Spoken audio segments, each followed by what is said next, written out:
영적인 차원의 이야기하는데 그들은 다 어찌 보면 그것을 육적인 물질과 본의 보이고 연관시켜서 그걸 달라는 것입니다. 근데 우리가 같이 연관된 비슷하잖아요, 그죠? 그러면 사마리아 여인이 언제 풍성함을 여러분 누렸을까요, 여러분? 예수님의 그 말씀을 듣고 어느 순간에 물동이를 내던지고 더 이상 물이 필요 없음을 느낍니다. 그리고 동네에 달려가서 예수님을 증거합니다. 내가 메시아를 만났다고. 더 이상 그에게는 물동이와 관심 바뀌었어요.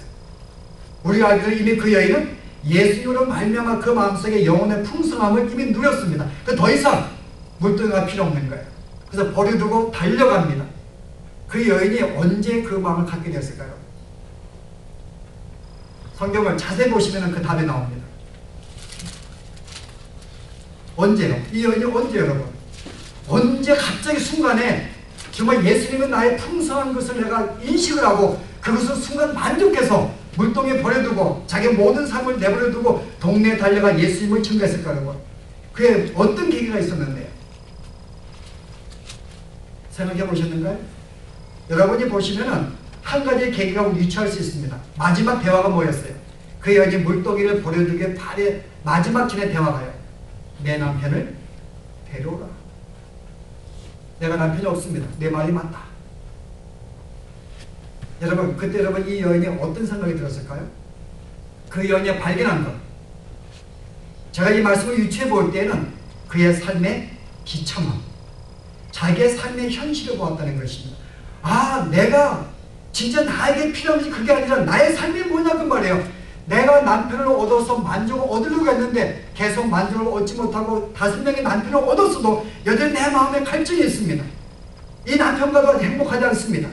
아직 결혼도 못했어요. 또 이혼할까봐 아마 그럴지 모릅니다.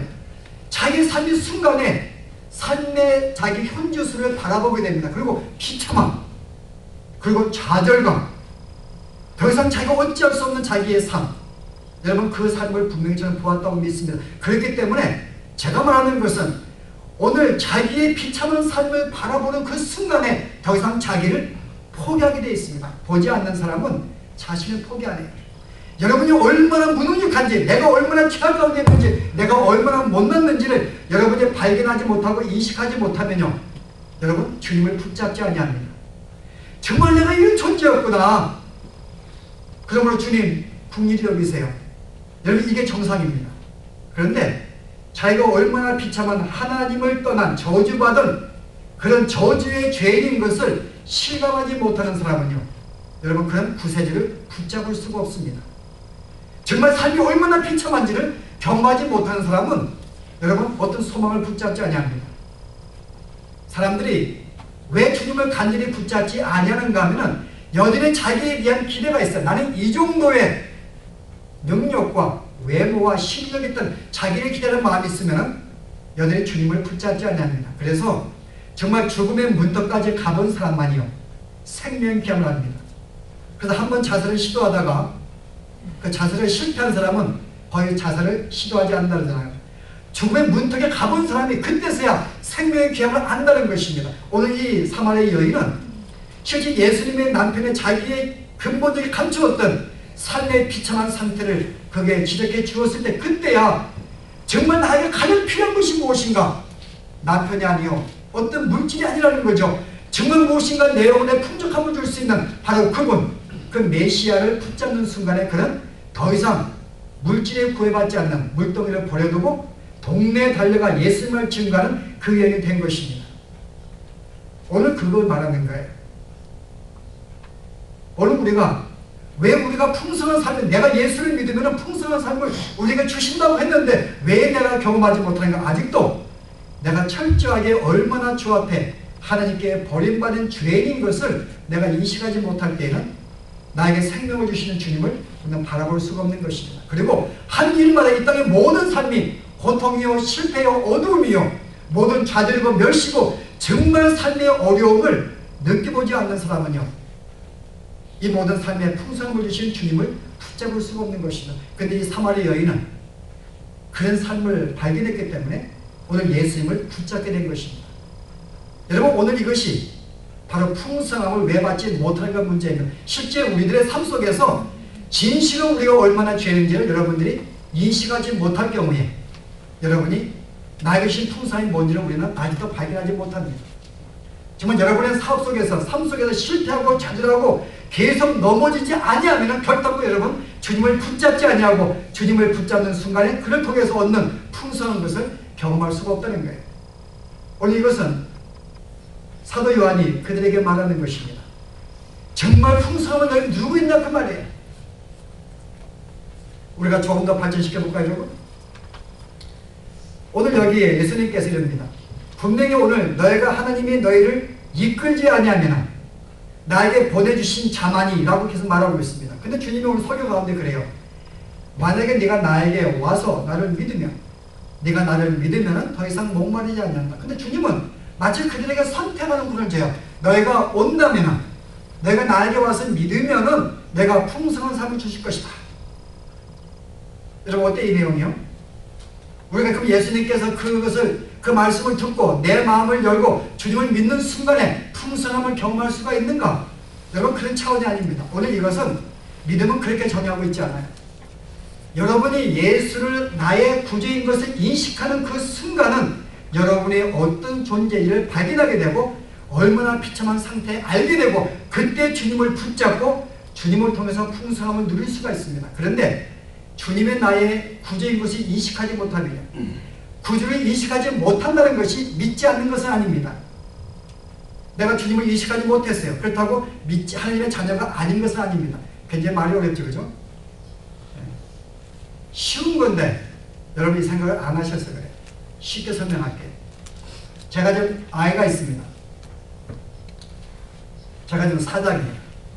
근데 이 아이는 여전히 제 자녀고 내가 돌봅니다.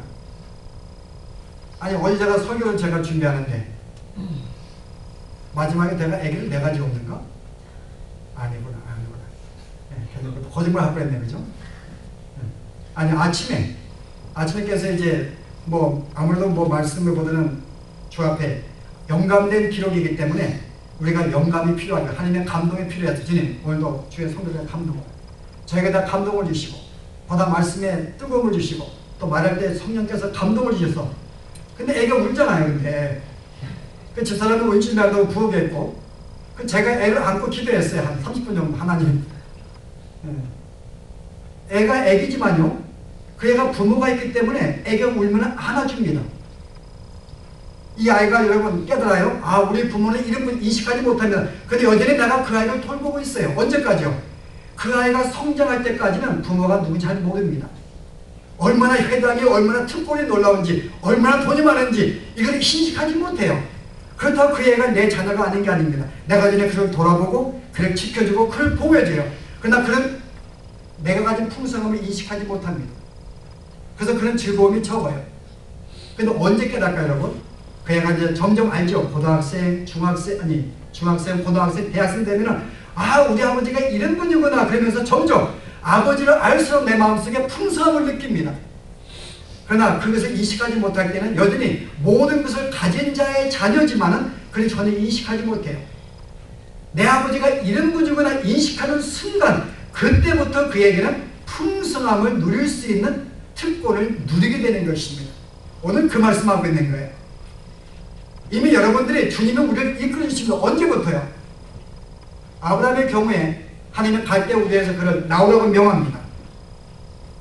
근데 그걸 하나님은 알았을까요? 어느 정도 하나님은 알았어요. 그러나 그는 하나님을 진정하게 깨달은 자가 아닙니다. 계속 어려움 당하면 하나님을 의지 안 하고 애굽에 내려가기도 하고 또 다시 오기도 하고 하나님의 아들 약속에도 불구하고 믿지 못하고 종을 취해서 아들을 낳기도 하고 여전히 그런 믿음이 없었어요. 하나님에 대해서 어렴풋이 알았지만은 능력을 이해했지만은 그가 얼마나 위대하시고 나를 사랑하시고 가진 모든 주신 풍성함이 얼마인지는 아직 그가 실감하지 못했습니다. 그가 언제 알았을까요, 여러분? 성경 보실래요? 그가 언제 알았는지 요한복음 4장 보시기 바랍니다. 로마서 4장 19절 말씀.